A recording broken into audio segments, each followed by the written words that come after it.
No, because if you're a lover, you got to be a fighter. Because if you don't fight for your love, what kind of love do you have? No, I'm kidding.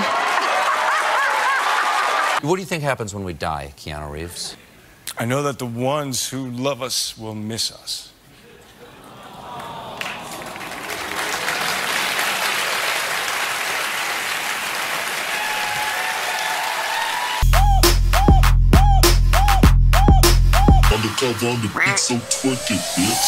Bonjour, bonsoir tout le monde, je suis ravie de vous retrouver aujourd'hui pour cette nouvelle vidéo concernant l'acteur Keanu Reeves. Quelle vie, mais quel personnage! Alors, on va commencer tout de suite. Keanu Charles Reeves est donc un acteur canadien né le 2 septembre 1964 à Beyrouth au Liban. Il a des origines sino-hawaïennes du côté de son père et des origines anglaises du côté de sa mère. Son prénom Keanu lui a été donné en référence à l'un de ses oncles, Henry Keanu Reeves, et en hawaïen, cela signifie brise fraîche sur la montagne. Il a deux sœurs et son enfance fut assez compliquée. Pour commencer, son père était un alcoolique, il était assez violent et il a abandonné sa famille lorsque Keanu avait seulement 3 ans. Il a été emprisonné pour trafic de stupéfiants et suite à ça, Keanu l'a revu de manière épisodique, on va dire. Une fois quand il avait 6 ans, une autre fois à l'âge de 13 ans et ce fut d'ailleurs la dernière fois qu'il a vu son père. J'ai passé mes dernières vacances avec lui quand j'avais 13 ans. Le dernier jour, nous nous sommes assis sur la véranda et avons regardé le ciel noir. Il n'a presque rien dit ce soir-là. Le lendemain, il nous a emmenés à l'aéroport. Ensuite, nous n'avons plus entendu parler de lui pendant 10 ans. Pas d'appel,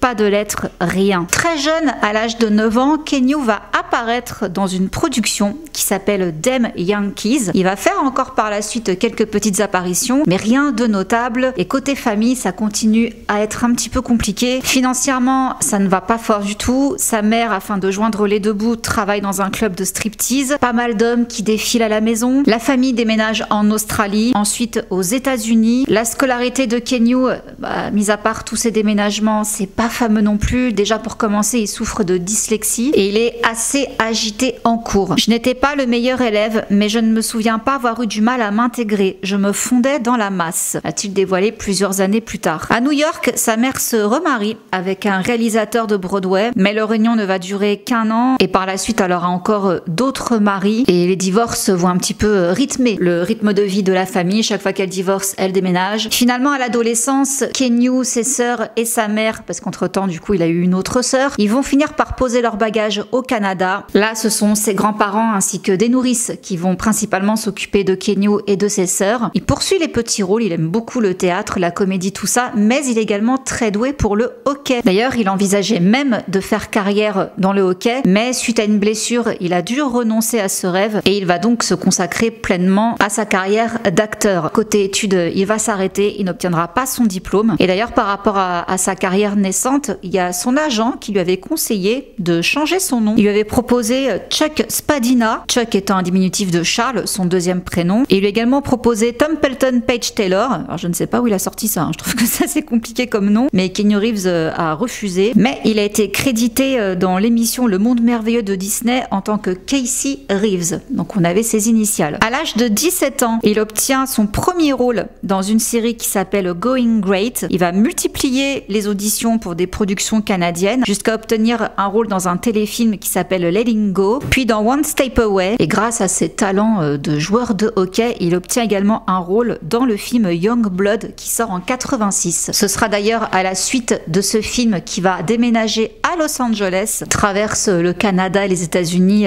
dans sa Volvo. Il va enchaîner pas mal de films, je ne vais pas tous vous les énumérer, d'ailleurs je ne vais pas énumérer toute la filmographie de Keanu parce que sinon demain on y est encore. Mais parmi ces films, il y aura Les Fleuves de la Mort, également Babes in Yolande aux côtés de Drew Barrymore et Jill Cholen. D'ailleurs, Drew Barrymore avait raconté une anecdote très sympa avec Keanu Reeves où pour ses 16 ans, il l'avait emmené faire un tour à moto.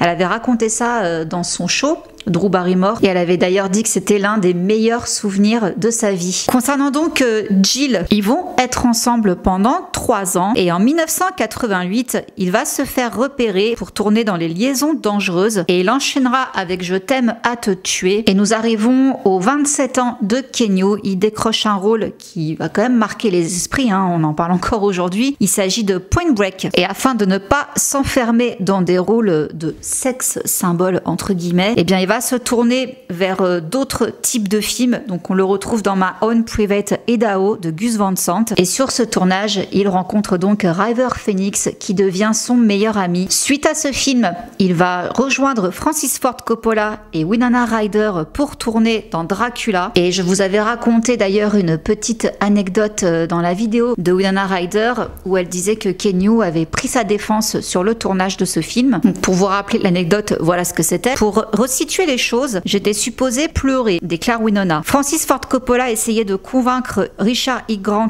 Anthony Hopkins et Kenyu de me crier des choses qui me feraient pleurer, mais Kenyu ne voulait pas. Anthony non plus, ça ne fonctionnait pas, ça a eu plutôt l'effet inverse. Alors Francis Ford Coppola avait demandé une insulte précise à Kenyu qu'il devait balancer à Winona. Bon, il n'a pas voulu, hein. Du coup ça a renforcé leur amitié entre Kenyu et Winona, et ils rejoueront d'ailleurs plusieurs années plus tard ensemble. Mais voilà, une belle amitié qui s'est nouée entre eux. Et en parlant de Francis Ford Coppola, eh bien Kenyu va fréquenter à la même époque que Dracula sa fille, Sofia Coppola. Mais ça va pas durer très longtemps, ils se sépareront en 1992. On le retrouve par la suite dans Little Buddha, puis en 1994, il obtient un rôle qui va donner vraiment un énorme tournant à sa carrière. Ce sera un blockbuster qui s'appelle Speed, aux côtés de Sandra Bullock. Beaucoup de spéculations depuis des années autour d'eux. Tout le monde pensait qu'il y avait une romance, ils rejoueront par la suite encore ensemble. Non, il ne s'est jamais rien passé entre eux. D'ailleurs, Sandra Bullock déclarera: j'ai l'impression que Kenyu est un mec qui est ami avec toutes les femmes avec qui il est sorti. Je ne pense pas que qui que ce soit ait quelque chose d'horrible à dire sur lui. Plus le temps passe, plus je suis émerveillée par cet être humain. Et petit cadeau que Kenyu lui a fait lors de ce tournage, il s'est pointé, il a toqué à sa porte avec du champagne et des truffes, juste parce que Sandra avait un jour évoqué le fait qu'elle en avait envie, tout simplement. Il faudra attendre des années plus tard, c'est là, c'est très récent, pour apprendre que Sandra Bullock avait eu un énorme crush pour Kenyu sur le tournage du film Speed. Kenyu a vu justement l'extrait de cette interview de Sandra. Il a avoué que lui aussi, il avait eu un gros crush pour elle sur ce tournage. Mais au final, ni l'un ni l'autre ne se l'est avoué, donc il s'est jamais rien passé. Voilà, bref, malheureusement, quelque chose de beaucoup moins drôle va se dérouler lors du tournage du film Speed. Il s'agit de la mort de River Phoenix. Il va décéder d'une overdose dans la nuit du 30 au 31 octobre 1993 à seulement 23 ans. Et là, Kenyu Reeves va très mal le vivre. Il va même se sentir coupable car il pensait qu'il aurait pu faire beaucoup plus pour son ami, que déjà un gros coup dur pour lui, et ceux qui connaissent un peu la vie de Kenyu Reeves savent que malheureusement ça va pas s'arrêter là. Après la sortie de Speed, Kenyu ne va pas tourner dans des films du même acabit. Il va même avoir plusieurs bides, dont Les Vendanges de Feu, également le film Poursuite. On va lui proposer de tourner la suite de Speed, Cap sur le danger, et malgré le très bon salaire qu'on lui propose, il préfère aller jouer dans une pièce où il est payé $2000 la semaine. C'est pour la pièce Hamlet, et il part également en tournée avec son groupe de rock. Alors effectivement, en parallèle de sa carrière, il est également bassiste et choriste dans un groupe qui s'appelle donc Dogstar, qui a été formé en 1991, et va se produire avec ce groupe jusqu'en 2002, et ce sera bien des années plus tard qu'ils vont refaire quelque chose ensemble. On en reparle plus tard dans la vidéo. Suite à ça, il rejoint Al Pacino pour tourner dans L'Associé du Diable en 1997, et côté salaire, il est payé $2 millions. Normalement, il aurait dû toucher plus, mais il a préféré baisser son salaire afin que les studios puissent engager Al Pacino. Et ça, vous verrez que c'est encore quelque chose qu'il refera plus tard. On arrive en 1999. Ah, la Terre va trembler. On va découvrir le film révolutionnaire Matrix, un chef-d'œuvre d'effets spéciaux, quand même, faut l'admettre. Il est l'un des plus gros succès de l'histoire du cinéma et de la science-fiction. Il a totalisé $460 millions de recettes dans le monde, et il a même remporté 4 Oscars. Donc si on pensait déjà qu'avec Speed, il s'était bien fait remarquer, la Matrix le propulse dans les étoiles. Et pour autant, sachez qu'il n'était pas le premier choix pour incarner le rôle de Neo. À la base, la production envisageait plus Johnny Depp, Brad Pitt, Ewan McGregor, et pas particulièrement Will Smith. Et concernant la préparation de ce film, elle a quand même été assez physique. Il a suivi un entraînement drastique aux arts martiaux d'octobre 97 à mars 98 afin de maîtriser diverses techniques de combat, également être à l'aise avec les déplacements par rapport à tous les câbles là où ils sont suspendus de partout, et aussi pour assurer les nombreuses cascades du film. Bon, ça lui a valu des blessures, notamment une au cou, juste avant de débuter le film. Il a donc dû porter une minerve. Et petite parenthèse, qu'est-ce qu'il a gardé du tournage de Matrix? La fameuse petite pilule rouge. C'est tout ce qu'il a gardé. Concernant son salaire, il va pas tout garder pour lui. Il va donner 75 millions de dollars de ses gains pour Matrix 1, 2, 3. Il va en faire cadeau en fait aux techniciens des effets spéciaux ainsi qu'aux personnes en coulisses qui selon lui le méritaient davantage. Il y a même un technicien qui avait des problèmes familiaux à cette époque-là. Eh bien, Keanu lui a donné une prime de Noël de 20 000 $. Et selon un technicien, il était aussi l'une des seules personnes sur le plateau qui voulait vraiment connaître le nom des gens, qui les saluait et qui leur parlait comme à ses pairs. Il a également offert des motos à une douzaine de cascadeurs durant le tournage de Matrix dans le but de les remercier de leur aide. Mais pas que, il va aussi verser 70% de son salaire de Matrix 1 à la recherche contre le cancer. Et c'est pas pour rien, effectivement, sa sœur Kim, elle est atteinte d'une leucémie qui a été diagnostiquée en 1991. Donc, quand sa sœur a été diagnostiquée, il venait de tourner Point Break à cette époque-là. Il s'est occupé de sa sœur et il a fait plusieurs donations pour aider la recherche contre le cancer. Donc déjà à cette époque-là, il a vendu sa maison pour se rapprocher de sa sœur et il a dépensé plus de 5 millions de dollars pour lui offrir le meilleur traitement possible. Il a également retardé les suites de Matrix pour pouvoir continuer à s'occuper d'elle. Mon frère est un prince. Ce sont les mots de sa sœur qu'elle a dit dans une interview en 2010. Donc pas mal de donations, mais de manière assez discrète. Il va en parler en 2009. J'ai une fondation privée qui fonctionne depuis 5 ou 6 ans et qui aide quelques hôpitaux pour enfants et la recherche sur le cancer. Je n'aime pas y associer mon nom. Je laisse la fondation faire ce qu'elle fait. Alors, petite parenthèse justement là-dessus. Effectivement, la plus grande partie de sa fortune, il la donne à des organisations de bienfaisance qui luttent contre le cancer, à la seule condition que son nom ne soit pas cité. Il donne également de l'argent pour les hôpitaux qui sont dans une situation économique difficile. Et selon lui, l'argent, il s'en fout. C'est la dernière chose qui me préoccupe, avait-il déclaré. Et toujours en parlant d'argent, juste après le premier volet de Matrix,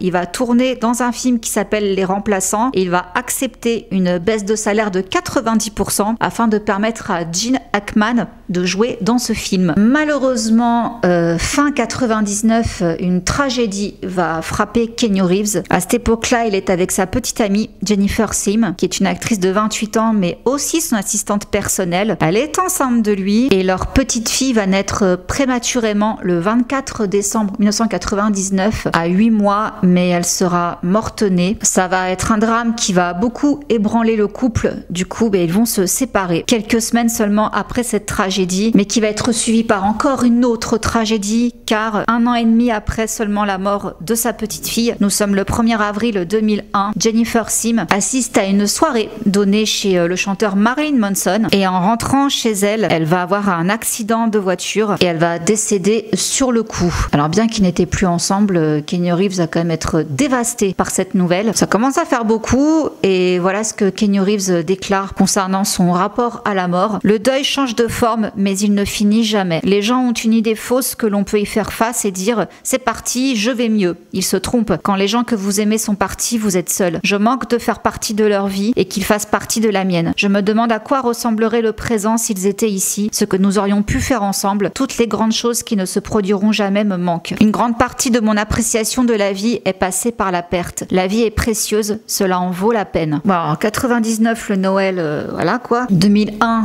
voilà, encore une tragédie. Et encore un moment difficile car sa sœur rechute. Là, Keanu laisse tout tomber pour s'occuper à nouveau d'elle. Et heureusement, elle va très vite se remettre et entrer en rémission. Un peu de répit. Côté travail, alors là, c'est quand même assez incroyable ce qui va se passer. Il va jouer dans un film qui s'appelle The Watcher. Et c'est un film dans lequel il n'avait pas du tout prévu de jouer. Il n'avait même pas donné son accord pour le faire. Je n'ai jamais trouvé le scénario intéressant, mais l'un de mes amis a imité ma signature sur le contrat. Je n'ai pas pu le prouver retrouvé et je ne voulais pas être poursuivi par la justice, donc je n'ai pas eu d'autre choix que de faire le film. Véridique, hein. Donc voilà, à cause de son pote qui a imité sa signature, il s'est retrouvé à jouer dans ce film qui selon lui est un désastre. Je déteste ce film, c'est horrible et ça a été effectivement l'un des pires films de toute sa carrière. Voilà pour l'anecdote. Suite à ça, il joue un entraîneur d'une équipe de baseball dans le film Hardball, puis en 2003 il rempile dans Matrix Reloaded, suivi de Matrix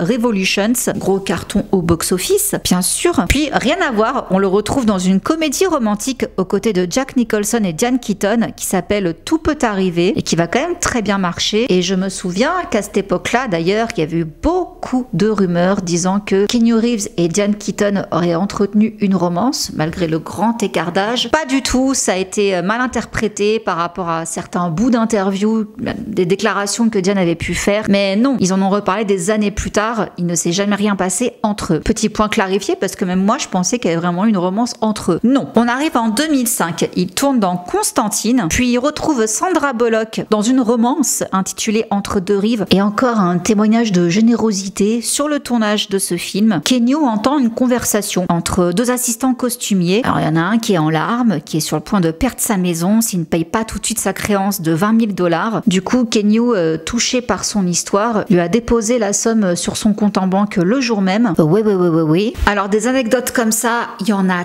tellement, je vais vous en citer quelques-unes. C'est vraiment au cours de sa vie, hein, mais voilà, tant qu'on y est, je vais vous poser ça là. Qu'est-ce qu'il a pu faire par exemple Keanu Reeves? On est en 2001 dans un cinéma de Sydney en Australie. Keanu se pointe pour acheter une place. Le jeune homme au guichet est un fan, du coup il propose à Keanu Reeves une réduction d'employé. Comme ça, il va signer sur le registre et le fan aura son autographe. Sauf que Keanu il comprend pas parce qu'il lui dit mais je ne travaille pas ici. Il a refusé, il a payé son billet plein pot. Puis quelques minutes plus tard, il est revenu tapoter à la cabine du guichet. Et là, qu'est-ce qu'il dit au jeune homme? J'ai réalisé que vous vouliez peut-être mon autographe, alors j'ai signé ça. Et là, Keanu lui tend un ticket de caisse avec son autographe dessus avant de jeter une glace à la poubelle. Donc en fait, Keanu est allé acheter une glace uniquement pour avoir un ticket de caisse pour pouvoir faire un autographe dessus pour le jeune homme du guichet. Autre anecdote aussi, il y a une jeune femme qui avait été blessée sur une route à l'extérieur de Los Angeles. Elle n'avait pas de téléphone portable, rien pour demander de l'aide. Et là, Keanu Reeves passe avec sa voiture, il s'arrête, il lui a porté assistance, mais il n'a pas réussi à faire redémarrer la voiture de la jeune femme. Du coup, il a appelé une assistance pour elle. Et après que les dépanneurs aient remorqué la voiture de cette femme, il lui a proposé de la ramener chez elle. Elle a accepté et du coup, il a parcouru environ 80 km dans le sens inverse de sa destination pour la raccompagner chez elle jusqu'à sa porte. Il lui a même donné son numéro de téléphone et lui a dit de l'appeler si elle avait besoin d'aide supplémentaire. Non mais franchement, c'est un truc de fou. En 97, il y a des photos prises par un paparazzi qui ont fait le tour du monde. On voit Keanu Reeves assis par terre aux côtés d'un sans-abri. Il est en train de discuter avec lui. Ça arrivera plusieurs fois et il y a une vidéo qui était devenue virale sur la toile en 2011 où on le voit dans le métro à New York. Il n'a pas de garde du corps, hein. Il se déplace en métro. Et là, on le voit céder sa place à une femme. Et beaucoup de ses fans ont insisté sur le fait qu'il était très respectueux des femmes, car à chaque fois que des femmes ont proposé à Keanu de faire des photos avec elle, il ne les touche pas. On voit qu'il a son bras autour de la fan, mais il n'a pas la main refermée sur elle. Il garde une distance. Je ferme la parenthèse sur les anecdotes de fans, voilà, avec Keanu. Poursuivons, on est en 2013. Il a tourné le film 47 Ronin et il se lance dans la réalisation de son premier film, Man of Tai Chi. On voit encore l'étendue de ses connaissances en arts martiaux. Et l'année suivante, en 2014, on le retrouve aux côtés de Ana de Armas dans un thriller qui s'appelle Knock Knock, qui va pas être un franc succès, mais en revanche, dans la même année, là, il va intégrer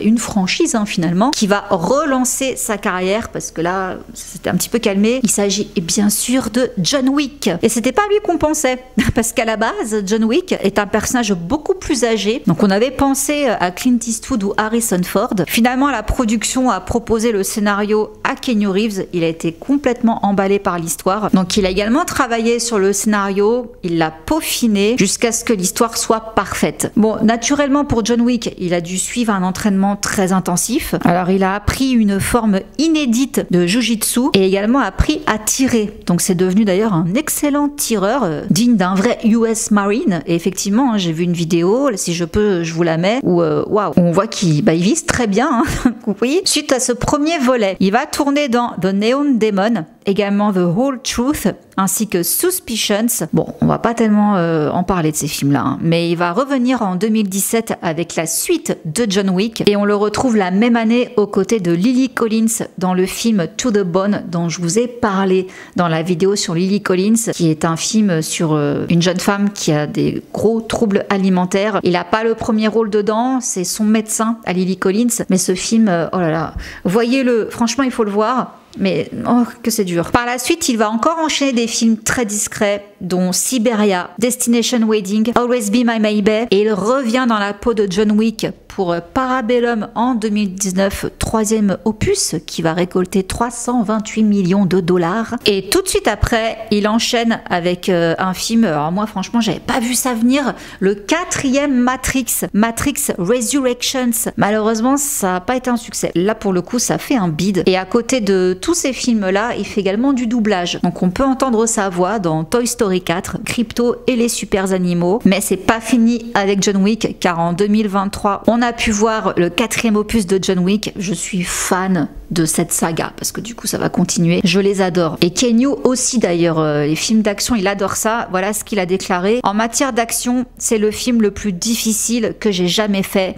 Mais c'est ce qui fait que c'est un bon film. Un bon film d'action, c'est presque un ballet. Ce que l'on fait n'est pas facile. J'ai besoin de m'entraîner des mois avant le tournage. Il faut des équipes entières pour les cascades et un réalisateur qui a la vision nécessaire pour créer l'image, le design, la musique, les costumes. Donc pour ce quatrième opus, il a eu un entraînement intensif durant 5 mois à la maîtrise des arts martiaux. Alors il a fait Kung Fu, Wushu et j'en passe. Parfois je me disais que j'avais du mal à m'entraîner à cause de mon âge. Mais je me suis rendu compte que j'aurais eu du mal, même si je n'avais pas 54 ans, parce qu'il y a énormément d'actions. Alors certains pourraient se demander, mais pourquoi tu t'infliges ça? Prends une doublure. Non, il tient à le faire lui-même parce que il souhaite conserver la tension émotionnelle d'une scène. Donc pas de coupure cascade, c'est toute la philosophie, selon ses propos. Alors ce quatrième opus s'est déroulé à Paris d'ailleurs, il était très content de revenir à Paris et il a fait une belle surprise aux cascadeurs lors du tournage. Ils ont dîné au bistrot Paul Bert et il a offert aux 4 cascadeurs une Rolex. Alors une Rolex de 8000 €, une denrée rare selon les journaux, et il avait fait graver donc sur cette Submariner The John Wick 5, merci Keanu GW4 2021. Je vous fais la date en français, hein, s'il vous plaît. Donc voilà, toujours, hein, comme je vous dis, Keanu et sa générosité, les cadeaux, tout ça. Par contre, il va mettre le doigt sur un truc assez important, je trouve, par rapport à ce film. Ça concerne les nouvelles technologies au cinéma. Alors justement, il impose une clause dans ses contrats stipulant que ses performances ne peuvent en aucun cas être modifiées numériquement sans son accord. Donc voici ce qu'il déclare. Ça ne me gêne pas si on supprime un clignement d'œil au montage, mais au début des années 2000 ou fin 90, on a modifié l'une de mes performances. Ils ont ajouté une larme sur mon visage et j'étais surpris. C'est comme si ma présence était inutile. Ce qui est frustrant, c'est que vous perdez votre capacité d'action. Lorsque vous livrez une performance dans un long métrage, vous savez que ça va être monté, mais vous y participez. Si vous utilisez le deepfake, votre point de vue n'existe plus. C'est effrayant. Côté cœur, bon, après la tragédie qu'il a vécue, il n'y a pas eu énormément de monde. Il a eu une liaison pendant 2 ans avec Claire Forlani, mais là, depuis quelques temps, on peut le voir aux côtés de Alexandra Grant. Ils se sont rencontrés en 2009. On a pu les voir par la suite de temps en temps sur des tapis rouges, mais ils ont commencé par être amis. Ils ont même collaboré ensemble en 2011 lors de la publication de Ode to Happiness, un livre écrit par Keanu qui a été illustré par Alexandra Grant, et ils ont même fondé ensemble une maison d'édition en 2017. Donc on ne sait pas exactement à quel moment leur romance a débuté. Keanu est très discret là-dessus, comme d'habitude.